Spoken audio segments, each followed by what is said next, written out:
I'm going to explain now what a gerund is. Very simply, what a gerund is the ing form of a verb when it is functioning as a noun. So the gerund looks exactly the same as the present participle. Now, the present participle, just for review, I've written a sentence here that contains two present participles. The laughing man is bothering me.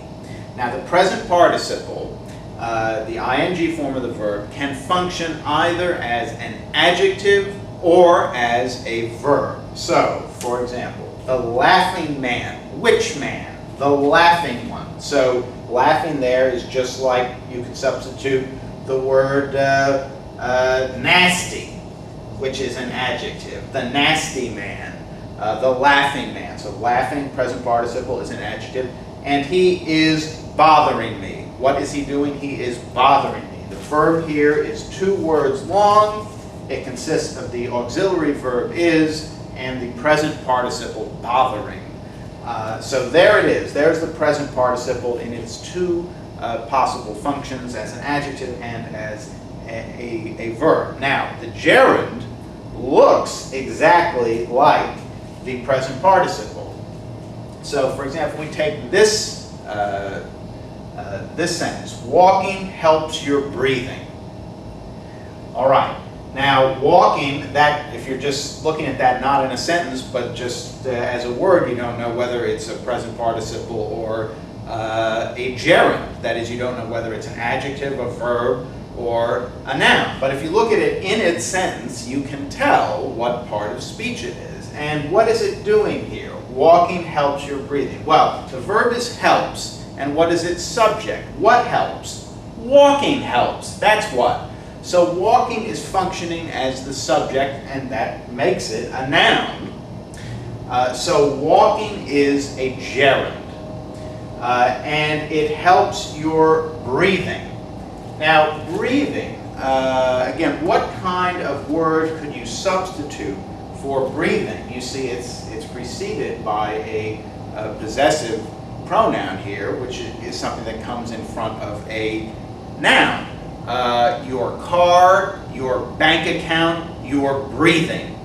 These are all nouns. And so breathing here is a noun, and therefore, since it is the ing, it comes from the ing form of the verb, it is a gerund. So if you look at this sentence here, which grammatically is just like this one up here, money helps your love life. Well, money, that's a noun. It's substituting for walking here. I'm just showing you that these are nouns. And it helps your love life, your breathing, your love life.